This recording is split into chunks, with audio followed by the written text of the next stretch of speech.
En Ebenecer estamos listos para la próxima apertura de nuestros servicios. Por eso seguiremos todas las recomendaciones de nuestras autoridades para brindar siempre la máxima seguridad en cada reunión. Previo a cada reunión, cada salón, pasillo y auditorio se desinfectará a detalle por nuestro equipo de prevención y seguridad.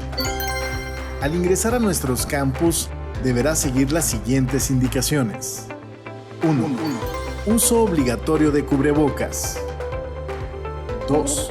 Limpieza de calzado. 3. Toma de temperatura. 4. Aplicación de gel. 5. Desinfección corporal por medio de nebulización en frío. Para un inicio, el lugar albergará en una primera etapa el 25% de la capacidad del auditorio, en una segunda etapa el 50% de la capacidad y al final, siguiendo siempre todas las medidas de prevención y seguridad, el 100% de la capacidad del auditorio. Así que te pedimos estar atento a nuestras redes sociales y grupos de WhatsApp de los grupos de conexión, ya que ahí recibirás la información oficial de cuándo y cómo regresaremos a nuestras actividades. Confiamos plenamente en la protección y cuidado que Dios tiene por nosotros sus hijos y descansamos en sus promesas, así que prepárate que pronto estaremos reunidos de nuevo.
El Señor les bendiga, amados hermanos. Quiero esta tarde compartir con ustedes el mensaje más importante de la vida cristiana. Antes de ir al cielo, la manera de vivir la vida en Cristo. Y este mensaje es realmente muy sencillo, pero muy poderoso. Disfrute la vida cristiana. La manera en la que tú y yo debemos aprender a vivir el Evangelio de Jesucristo es siendo felices, es disfrutando lo que ahora somos, lo que ahora tenemos en Cristo Jesús. Algunos tienen la idea y enseñan por ahí que la intención de Dios no es hacernos felices, sino simple y sencillamente salvarnos. Pero dígame, para un perdido, para alguien que está en esa condición de muerte, que alguien venga y le dé la vida, no encuentro una razón más poderosa para ser feliz. Así que realmente, hermanos, el gozo no está peleado con la vida cristiana, sino por el contrario, es parte de. El gozo es parte del fruto que el Espíritu Santo provoca en nosotros, produce en ti, en mí, cuando entendemos, cuando sabemos lo que ahora tenemos en Cristo Jesús, lo que ahora somos tú y yo para Dios. El Evangelio de Jesucristo produce el mayor de los gozos, el mayor de los placeres y deleites que un hombre o una mujer puede experimentar en la tierra.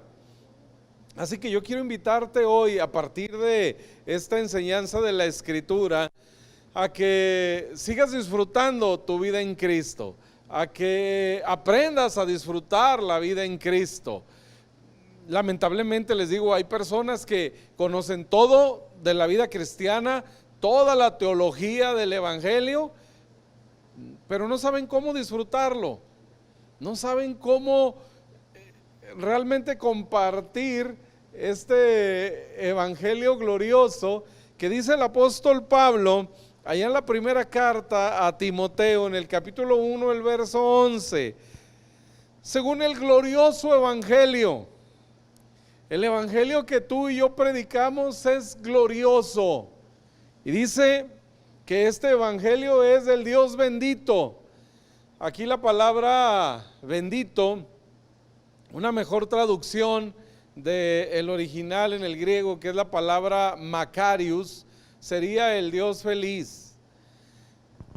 Bendito, la palabra que se traduce normalmente como bendito al español, es la palabra eulogio, pero la que aparece aquí es Makarios, el glorioso evangelio del Dios feliz. El evangelio, hermanos, hace a Dios feliz por una simple y sencilla razón. El evangelio le permite a Dios derramar sobre nosotros toda su bondad, derramar sobre nosotros todo su amor. Le permite al Señor compartir con nosotros la vida. Abraham, en una historia que encontramos por allá en el libro de Génesis, si usted lee a partir del capítulo 14, 15, llega al capítulo 17 y Abraham está muy triste. Está encerrado en su tienda. Ahora tiene casi 100 años y su esposa cerca de 90. Y él está triste porque Dios le ha enriquecido, le ha prosperado en todas las cosas. Si usted lee las historias de Abraham y de Sara, después del capítulo 12 de Génesis, cuando Dios les llamó a salir de su tierra y de su parentela para hacer de ellos una nación grande. A donde quiera que iba Abraham, Dios le prosperaba. A pesar del mismo Abraham en Egipto, dice que llegaron ahí, Abraham mintió acerca de su esposa, diciendo que era su hermana, y eso pone en un conflicto grave toda la historia en la eternidad, hermanos, porque el faraón quiso tomar a Sara como su mujer. Sara, teniendo arriba de 60 años, era una mujer hermosa que llegó a ser codiciada por este rey. Y entonces él quiere tomarla por mujer, poniendo en riesgo la historia del evangelio. Dios hace lo que tiene que hacer para protegerla, y entonces cuando Faraón se entera y bueno, quiere hacer algo en contra de Abraham, Dios le dice: no lo toques, porque este hombre es profeta. Un profeta mentiroso, pero a los ojos de Dios un profeta que tenía una promesa especial de Dios. Y entonces Dios le bendice, Dios le prospera y dice que salió de Egipto enriquecido. Y así es la historia de este hombre, va ganando batalla tras batalla y todas las situaciones que enfrenta, finalmente sale bendecido y prosperado por el Señor. Llega el momento donde Abraham se da cuenta de la grande riqueza que él tiene y está en aquella tienda angustiado, triste, porque no tiene con quién compartir tanta riqueza.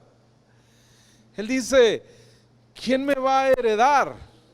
¿A quién le voy a dejar toda esta riqueza si no tengo hijo? Y entonces esta herencia se quedará para mi siervo. Y él está triste por eso. No puede dar de gracia, no puede compartir con toda generosidad la generosidad que Dios ha tenido para con él. Y un día meditando en esa historia, el Señor llamó mi atención a esto, a toda la riqueza que existe en el amor del Señor, a toda su bondad, a todo ese deseo, ese anhelo de Dios de querer compartir con alguien su riqueza, así como lo hizo en la creación. Usted va a Génesis capítulo 1, capítulo 2, el relato de la creación, y se va a dar cuenta cómo el Señor manifiesta toda su generosidad y su amor a Adán y a su familia. Le puso en un huerto, el cual, hermanos, tenía un sistema de riego natural. El Señor había provisto para ellos, dice que todo árbol era bueno y además era agradable a la vista. El Señor tuvo un especial cuidado en cada uno de los detalles para que el lugar donde iba a poner a Adán y a su familia fuera un lugar verdaderamente deleitoso, un lugar donde ellos pudieran disfrutar. Y de hecho el primer mandamiento que el Señor le hace al hombre es disfrutar la vida. Dice: llenen la tierra, administrenla, todo lo que he creado es para ustedes. Y le pone con esa autoridad sobre todas las cosas.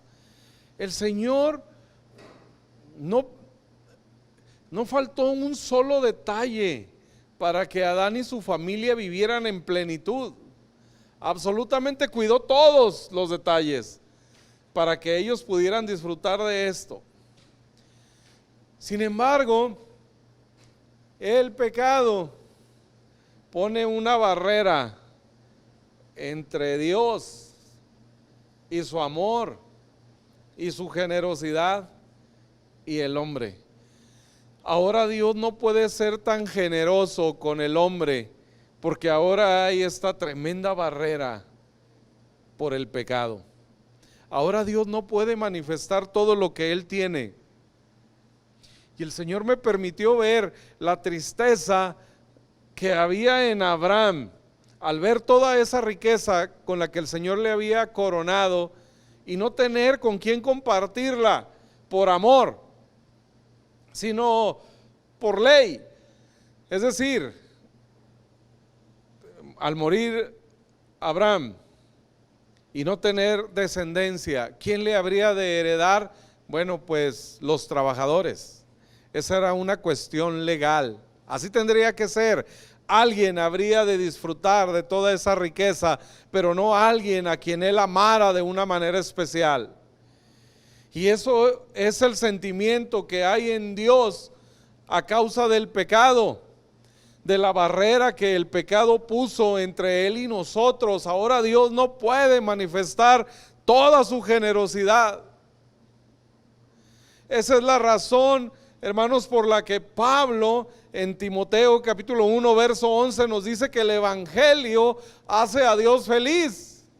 El evangelio provoca en el Señor este gozo, esta plenitud, porque le permite a Él ahora sí derramar sobre hombres y mujeres imperfectos, sobre hombres y mujeres que no merecen esta bondad, que no merecen este amor, pero por causa del evangelio ahora el Señor puede compartirlo. ¿En qué consiste el evangelio? Es muy sencillo. Que Dios envió a su Hijo al mundo, nacido de mujer, de una mujer virgen, por la obra del Espíritu Santo, que Jesucristo nació, creció, como dice el Evangelio de Lucas, en estatura, en sabiduría y en gracia delante de Dios y de los hombres, que empezó su ministerio aproximadamente a la edad de los 30 años, un ministerio que duró aproximadamente 3 años y medio, y que cuando llegó el momento, Jesús fue a la cruz, y en esa cruz, hermanos, pagó por todos nuestros pecados. La noche previa, Jesús está en el huerto de Getsemaní, y Él hace esta oración 3 veces al Padre: Padre, si es posible, pasa de mí esta copa, pero no se haga como yo quiero, sino como tú. He venido a cumplir la obra por la cual tú me has enviado. Así que no se haga mi voluntad, y si por un momento en la eternidad me tengo que separar de ti, Padre, para que puedas acercarte a la humanidad, para que entonces no haya más obstáculos, para que tú puedas mostrar tu amor por estos que ahora son tus enemigos por causa del pecado.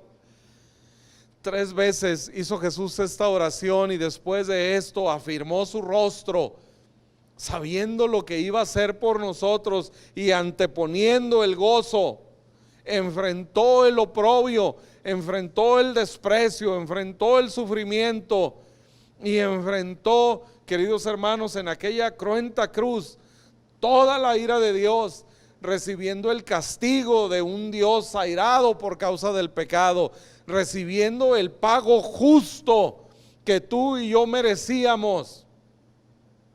En eso consiste el evangelio, en un Dios santo, 3 veces santo, llevando tu pecado y mi pecado, la mitad de cualquier pecado que hayas cometido, no quedó impune, no quedó sin castigo.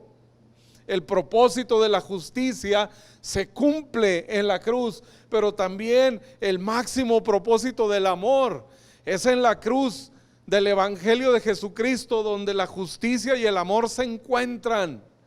Porque ahora alguien está pagando por nosotros, manifestando también el amor de Dios por ti y por mí.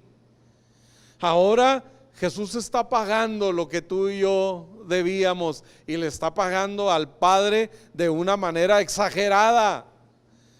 Está sobrepagando nuestra deuda.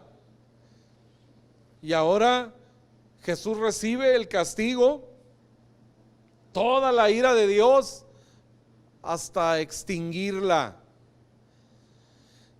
No quedó nada más de la ira de Dios, absolutamente toda cayó sobre Jesús. Y entonces aquellas palabras gloriosas: consumado es, la ira de Dios se ha extinguido. El pago por nuestros pecados ha sido cubierto. No restaba más que esperar que el Padre aceptara ese pago. Y entonces Jesús, después de exclamar consumado es, ahora dice: Padre, en tus manos encomiendo mi espíritu. Y habiendo dicho esto, dice, inclinó el rostro en un acto glorioso de adoración. Todos los que morían en la cruz en los tiempos de Jesús, una cruenta manera de morir, morían hacia arriba, con el rostro hacia arriba, buscando jalar aire, porque estaban asfixiándose, y al no tener la fuerza para respirar, entonces levantaban el rostro. Pero Jesús dijo, a mí no me quita la vida nadie. Yo pongo mi vida porque tengo poder para ponerla y tengo poder para volverla a tomar. Sin embargo, ahora Jesús no usará su poder para volver a tomar la vida, su vida misma, pues la ha entregado al Padre por ti y por mí. Se ha presentado como la ofrenda por el pecado, en espera de que el Padre la acepte. En el Salmo 22, un salmo mesiánico, dice, yo sé que no dejarás para siempre mi alma en el Seol. El Señor está justamente en la cruz repitiendo las palabras de aquel salmo que hablaba de Él. Y ahora Él dice, Señor, en tus manos encomiendo mi espíritu. Y entonces entrega su vida en ese último acto de adoración al inclinar su rostro. Y entonces va a la tumba. Y por 3 días estuvo ahí. Y una vez que el Padre aceptó el precio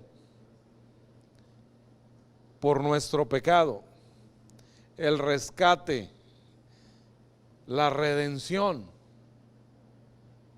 entonces Dios le levantó de los muertos. Y dice Romanos 8:11 que Dios usó todo su poder, lo que no usó para la creación del universo, solo su voz, pero ahora para levantar a su Hijo de los muertos, el Padre usó todo su poder mediante el Espíritu Santo.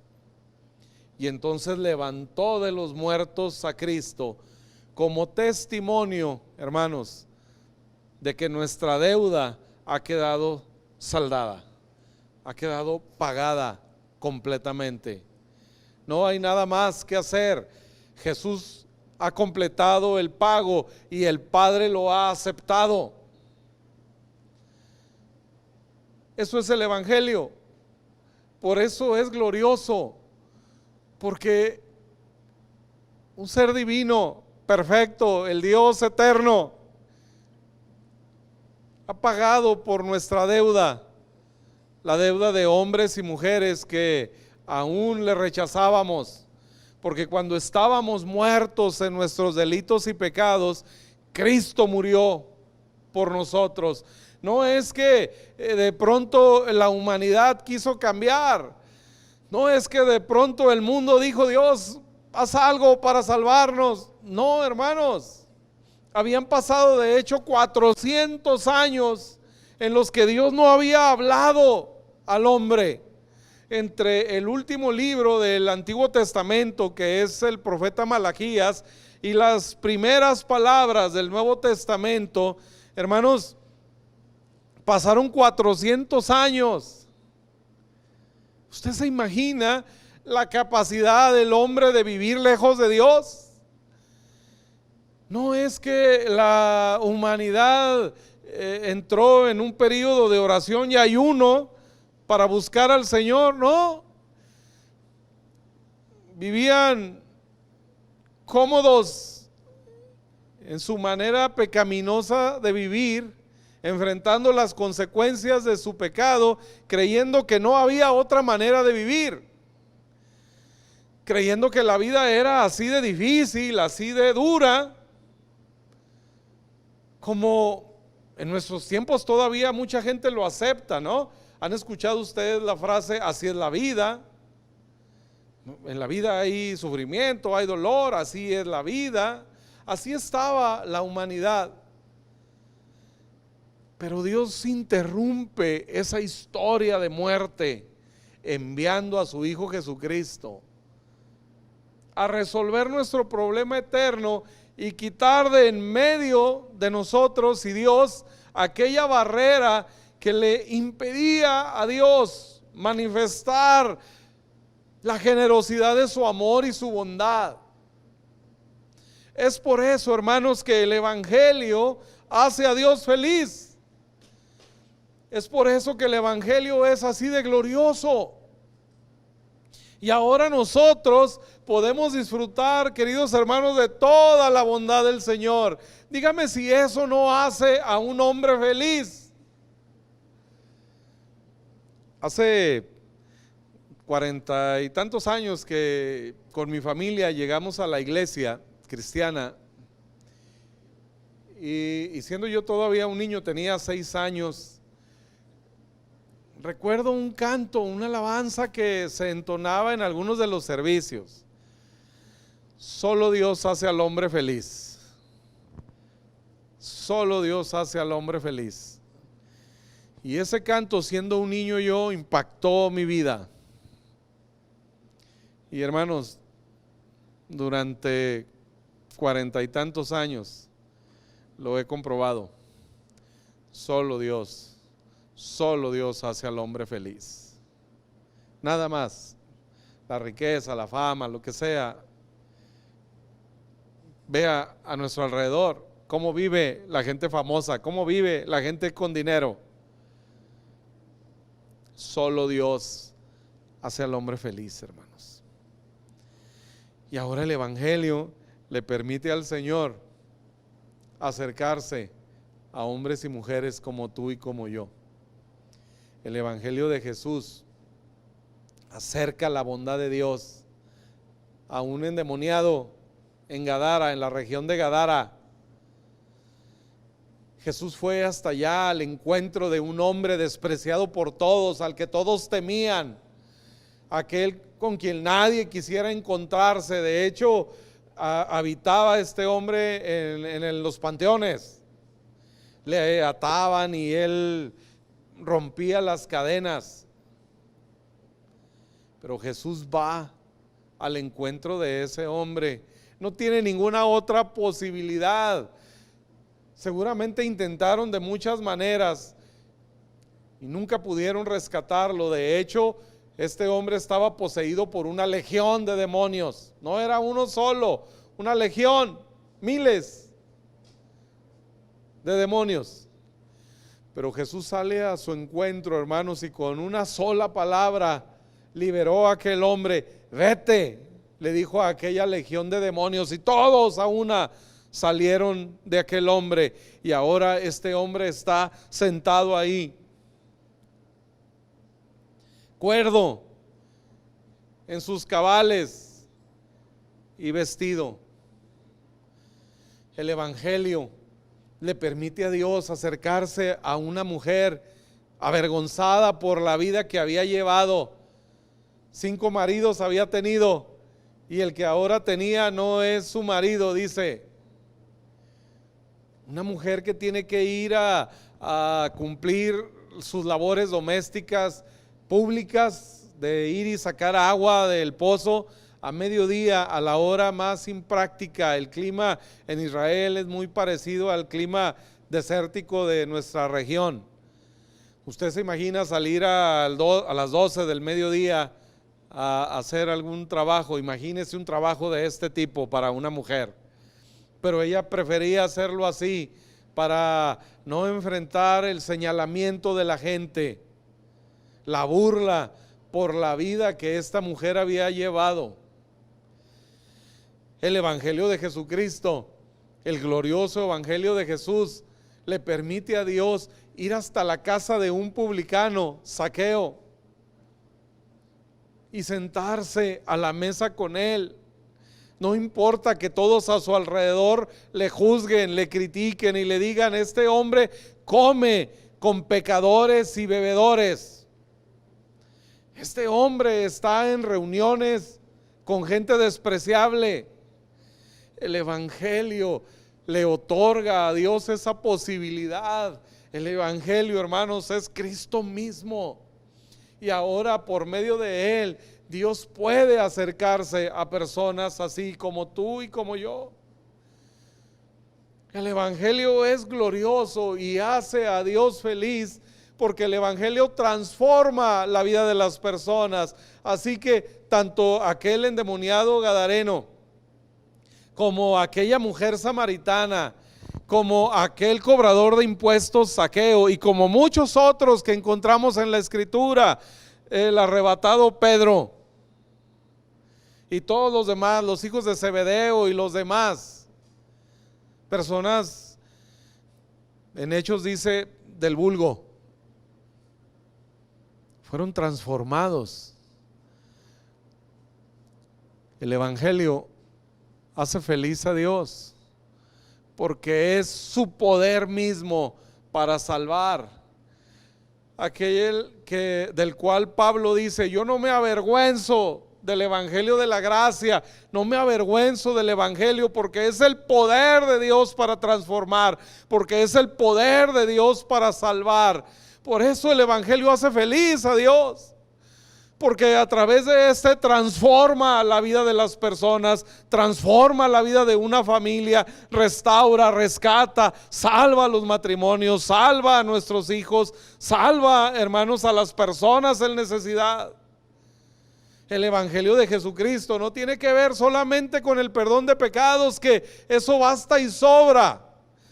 Si el Evangelio tratara solamente del Señor perdonando mis pecados y darme la oportunidad de ir al cielo un día cuando muera acá, hermanos, yo estaría sumamente feliz.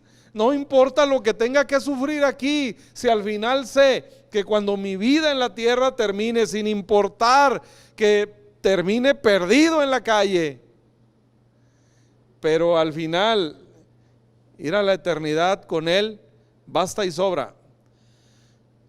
Pero el Evangelio va más allá. El Evangelio transforma mi vida.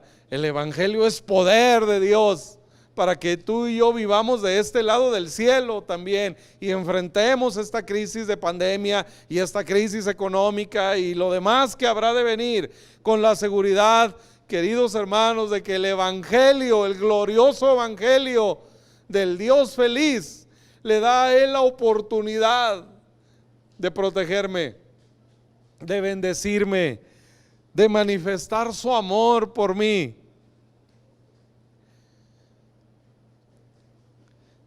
El Señor se deleita en bendecirnos. En el Salmo 35, en el verso 27, en la Nueva Traducción Viviente, dice, pero dales mucha alegría a los que vinieron a defenderme. Que todo el tiempo digan, grande es el Señor, quien se deleita en bendecir a su siervo con paz. Otra versión, hay versiones en inglés que dicen que Dios se deleita en la prosperidad de sus hijos. De hecho, la palabra paz aquí, shalom, el Señor se deleita en bendecir a su siervo con paz, con shalom. Recuerde, shalom es una bendición integral, no solamente es la ausencia de conflicto, no solamente es estar en medio de una crisis y no estar preocupados. No, shalom, hermanos, tiene que ver verdaderamente con una vida en plenitud. Y el Señor se complace en compartir con nosotros este shalom, esta paz que bendice cada área, cada aspecto de nuestra vida. Esa es la razón que el Evangelio es glorioso y que hace feliz al Señor. Porque puede ahora alcanzarnos a cada uno de nosotros. Y ahora, así como Abraham estaba en aquella tienda triste de ser tan rico y que sea las autoridades las que tuvieran que determinar quién disfrutaría de sus bienes, pero enseguida el Señor aparece con él y le dice, no te heredará este siervo. Y entonces lo saca de esa tienda y le cuenta una gloriosa historia por medio de las estrellas y le hace esta promesa: no te heredará este hombre, sino que tu descendencia será como las estrellas del cielo y como la arena del mar, refiriéndose, hermanos, a el Israel terrenal en la arena del mar, una nación extremadamente bendecida, siendo apenas una minoría, controlan la economía del mundo. El Señor les ha bendecido de esta manera. Pero cuando dice las estrellas del cielo, refiriéndose a todos aquellos que en Cristo habremos de heredar la bendición de Abraham. Así que nosotros estamos representados, nosotros la iglesia, así como el pueblo de Israel en la arena del mar, nosotros en las estrellas de los cielos, disfrutando de toda esta herencia gloriosa de ser herederos del mundo. Así que realmente no hay razón para temer, no hay razón para estar angustiados. El Señor quiere que disfrutemos, hermanos, del evangelio glorioso y de todos sus beneficios, porque el evangelio es poder de Dios para salvar tu matrimonio, para salvar la situación que estés viviendo ahora, no solo para salvarnos de la muerte eterna, que como les decía hace unos minutos, para mí bastaría y sobraría, pero tenemos un Dios tan generoso que en medio de esta circunstancia Él nos quiere bendecir, Él nos quiere prosperar aún más. Así que ahora el evangelio, toda esta historia que les he contado en Jesucristo, le da esta oportunidad maravillosa al Señor de ser feliz. Sin embargo, hay algo más. El apóstol Pablo en 1 Timoteo capítulo 1 verso 11 dice: el cual me ha sido encomendado. Ahora ese glorioso evangelio que ha hecho feliz a Dios nos ha sido encomendado a ti y a mí, para que lo podamos compartir.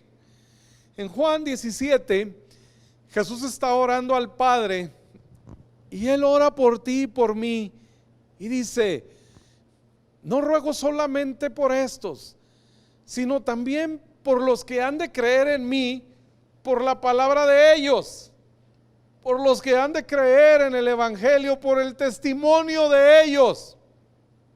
Hermanos, el evangelio produce esta transformación y entonces podemos encontrar a los leprosos y podemos encontrar a aquel endemoniado y a la mujer samaritana y a Zaqueo y a muchos otros que querían, algunos de ellos, ir con Jesús.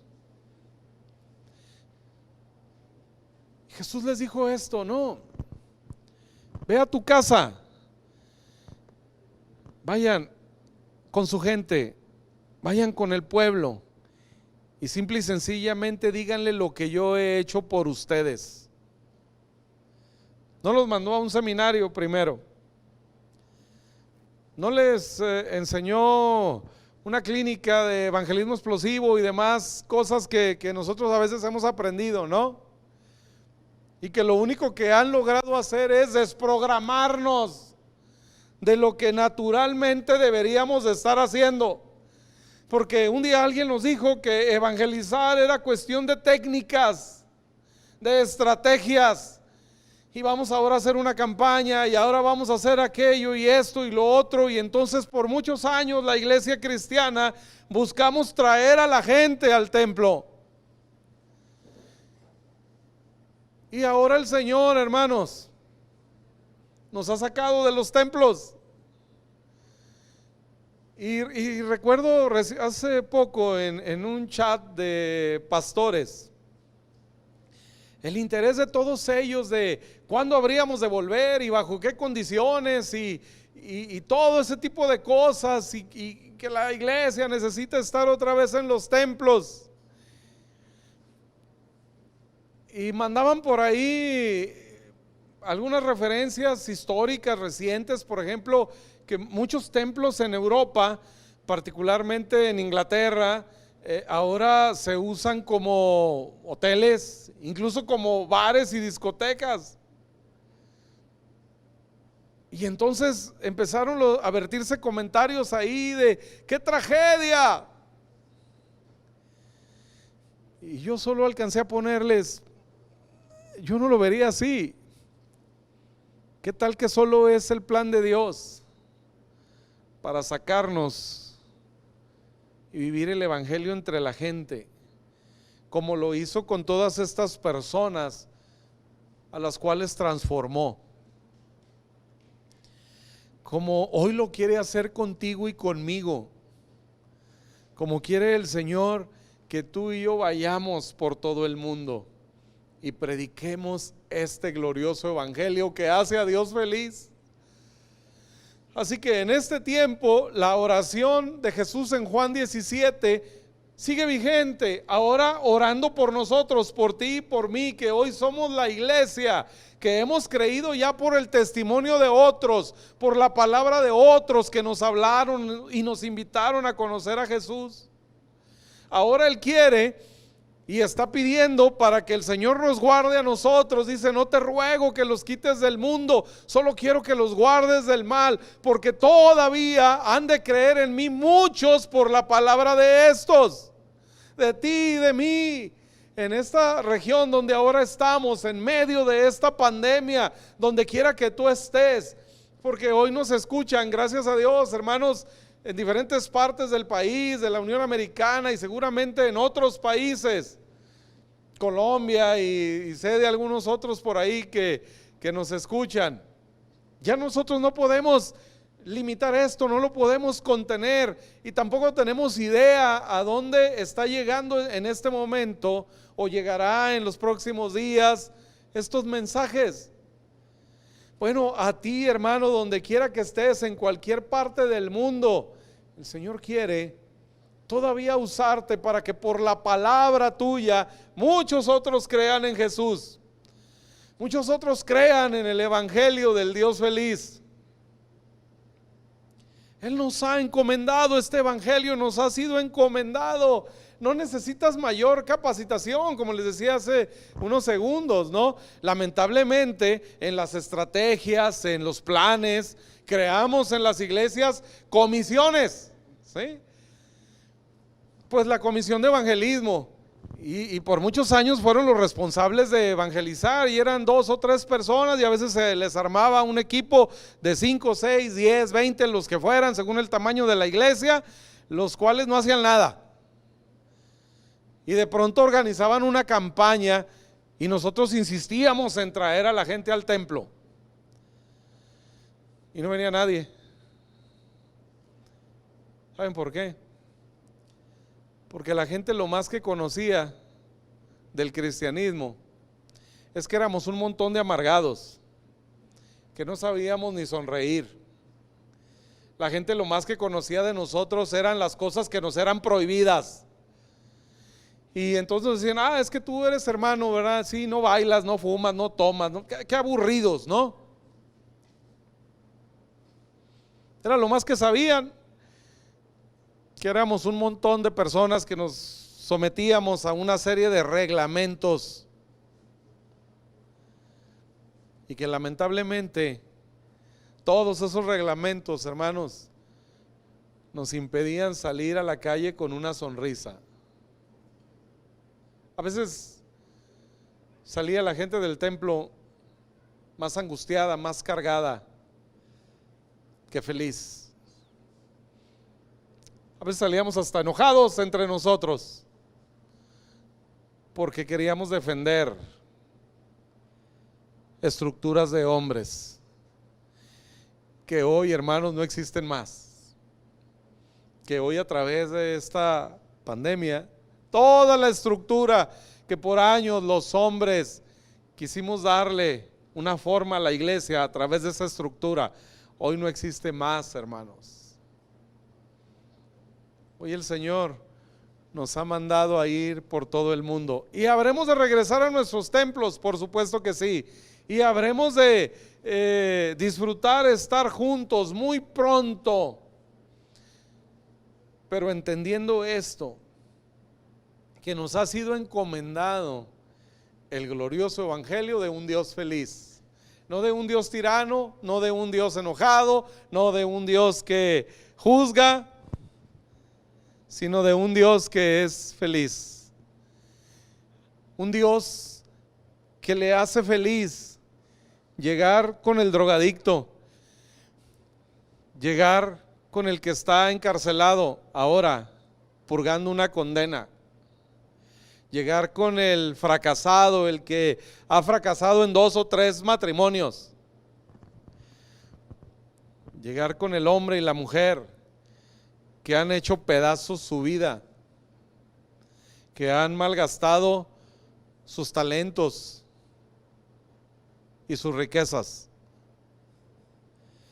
El Evangelio nos lleva a las personas indeseadas del mundo,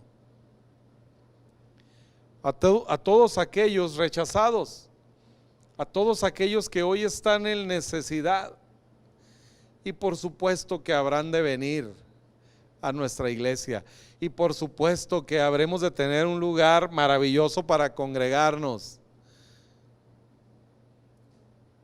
pero nos congregaremos a hablarle a la gente de este glorioso evangelio que puede transformar su vida, que puede no solo salvarle eternamente, sino que puede hacerle feliz. Que la gente entienda que solo Dios hace al hombre feliz, y que en esa felicidad y en ese gozo nosotros podemos ser transformados y podemos disfrutar además de todos los beneficios de ser cristianos. El capítulo 17 de Proverbios, por allá del verso 22, dice: el corazón alegre constituye buen remedio, constituye buena medicina. Hermanos, la cosa más espiritual que tú puedes hacer es disfrutar la vida, es ser feliz con lo que el Señor te ha dado. Y esto trae múltiples beneficios para nosotros. Así como nos ha sido encomendado compartir este glorioso evangelio, el Señor quiere que lo disfrutemos. Él dice: recibe de gracia para que puedas dar de gracia. Se trata primero de recibir. No podemos dar algo que no recibimos del Señor. Cuando hablamos de los diezmos, cuando hablamos de las ofrendas, de participar en cosas, de poner al servicio de Dios nuestros dones y talentos, hermanos, no estamos hablando de que Dios quiera quitarnos algo, que Dios quiera quitar nuestro dinero, que Dios quiera quitarnos las horas de descanso. No, se trata de un Dios que nos ha dado tantas cosas, de un Dios que ha sido generoso con nosotros para que podamos nosotros también ser generosos. De gracia recibimos, demos de gracia. El Señor nos ha bendecido en todos los aspectos de nuestra vida. David dice: ¿qué te puedo dar, Dios? Todo es tuyo. Realmente de lo recibido de tu mano te damos. Y eso hace que un dador sea alegre, como dice Pablo en 2 Corintios, por allá el capítulo 9. Dios ama al dador alegre. Un dador alegre es aquel que ha entendido que da prácticamente lo que no es de él. Eso es lo que nos permite dar con liberalidad, cuando entiendes que te ha sido dado. Y entonces con gozo puedes dar, puedes compartir. Esa es la vida que se disfruta, y eso produce, hermanos, alegría en el corazón. Y entonces dice que esto constituye buen remedio. Hay que aprender a sonreír, hay que aprender, hermanos, a ser feliz. Los científicos han descubierto que cuando reímos, nuestro cerebro secreta una hormona especial que nos rejuvenece. Poder reír detiene el envejecimiento, porque además dice el capítulo 15 de Proverbios, el verso 13, que el corazón alegre hermosea el rostro, mas el dolor del corazón, el espíritu se abate por el dolor del corazón. Pero el corazón alegre hermosea el rostro, lo rejuvenece, hermanos. Así que le acabo de dar así brevemente recetas muy importantes para conservar la salud, para recuperar la salud, y además también consejos de belleza. Si usted puede disfrutar de toda esta bendición del Señor y darse cuenta de la gloria del evangelio, y aprende a disfrutar la vida cristiana, hermanos, estos beneficios son para usted. Solo un corazón que conoce al Señor puede estar verdaderamente alegre. Hay otro canto, de hecho, que dice: no puede estar triste un corazón que conoce a Dios. No puede estar triste un corazón que reconoce la bendición de Dios, que alaba al Señor por lo que Él es. No cabe la tristeza. Así que los beneficios son para nosotros. El Señor quiere que los disfrutemos. Somos llamados por Dios, dice, a terminar nuestra carrera con gozo. El Señor quiere que disfrutes la vida que Él te da. Que mientras transcurra el tiempo acá, nosotros disfrutemos, hermanos, de sus ricas y abundantes bendiciones. Dice Romanos 14:17 que el reino de Dios, lo cual Jesús nos llama a buscar primeramente junto con su justicia, ¿se acuerdan en Mateo 6? El reino de Dios, dice, no es comida ni bebida, es decir, no es algo externo. El reino de Dios es justicia, paz y gozo en el Espíritu Santo. Es decir, es algo que está en el interior. Y esto nos pone por encima de las circunstancias, en medio de las dificultades. Decide hoy, hermano, hermana, amigo, amiga, esperar en Dios. En esta esperanza, en una certeza de que te irá bien, que produce gozo en el alma. En el Salmo 16, verso 11 dice: me mostrarás la senda de la vida. Fíjese bien, ¿cuál es la senda de la vida? Aquella que dice en los hijos de Dios es como la luz de la aurora que va en aumento. El Señor quiere que la senda de nuestra vida vaya así, en bendición siempre, creciendo cada vez. ¿Cuál es la senda de la vida? ¿Cuál es la manera correcta de vivir?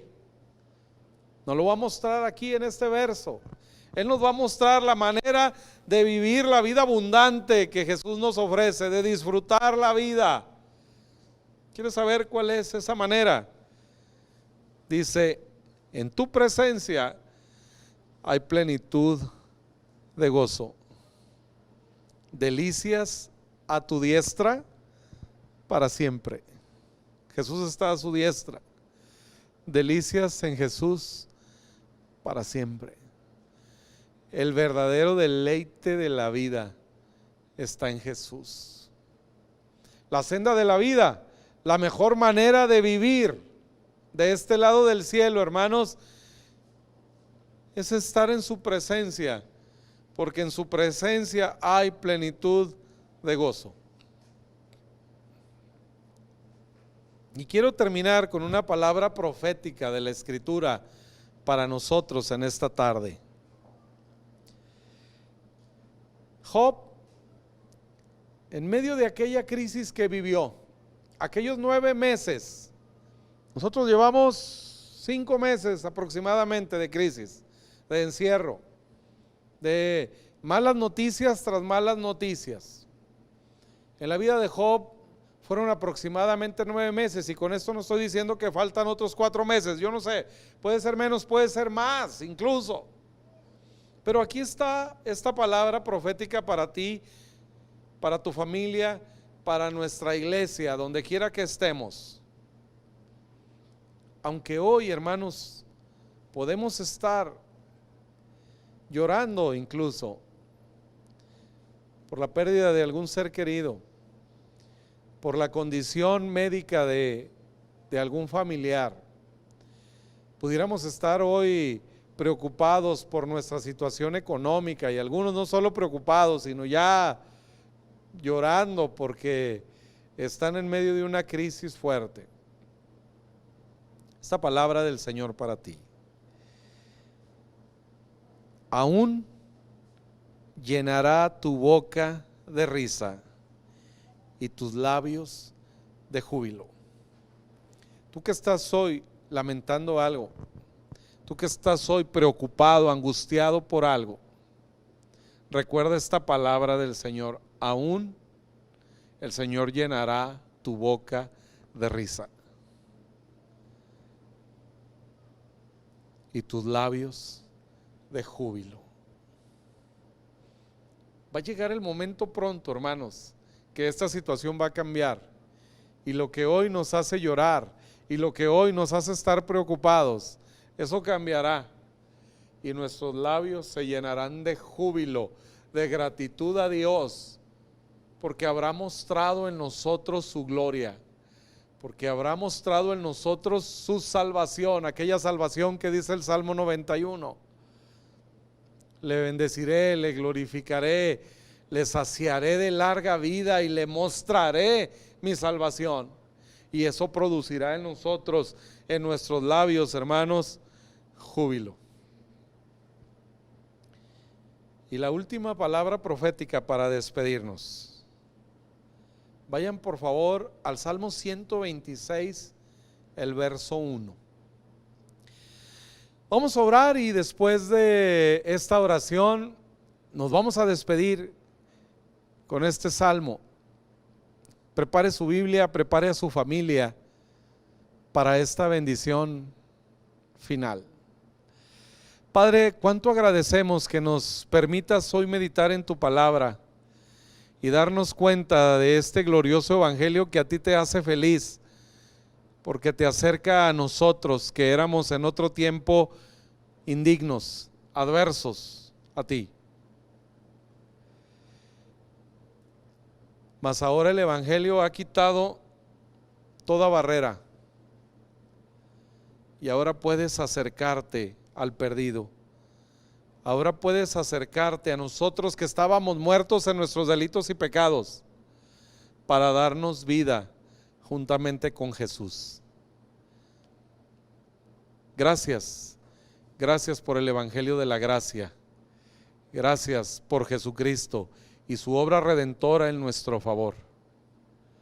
Si hay alguien acá escuchando, Señor, que hoy necesita de Jesús, y si tú eres esa persona, amigo, amiga, yo te invito hoy a venir a Jesús, a creer el evangelio que acabamos de explicar acá y recibir el perdón de tus pecados. Si tú quieres hacerlo así, haz conmigo esta oración. Dile: Dios, gracias por haber enviado a tu Hijo, porque me amaste tanto que no escatimaste darme lo mejor del cielo, a tu Hijo Jesús. Gracias, Jesús, por pagar por mis pecados. Hoy acepto tu perdón y la vida eterna que me ofreces. Hoy acepto que me ofreces caminar conmigo por la eternidad. En tu nombre, Jesús. Amén. Así, hermanos, vamos a despedirnos con la palabra profética del Salmo 126, verso 1 y verso 2. Pensemos en este tiempo como un tiempo de cautiverio. No podemos estar juntos en un templo. No podemos hacer nuestras labores cotidianas. No podemos ir a vacacionar. No podemos viajar. No podemos pasear. Casi no podemos hacer ya ni las labores cotidianas de ir simplemente a un supermercado y comprar los víveres para el hogar sin exponernos a un grave riesgo. Estamos en un cautiverio. Pero la profecía de este salmo sea sobre cada uno de nosotros, y con esto quedamos despedidos.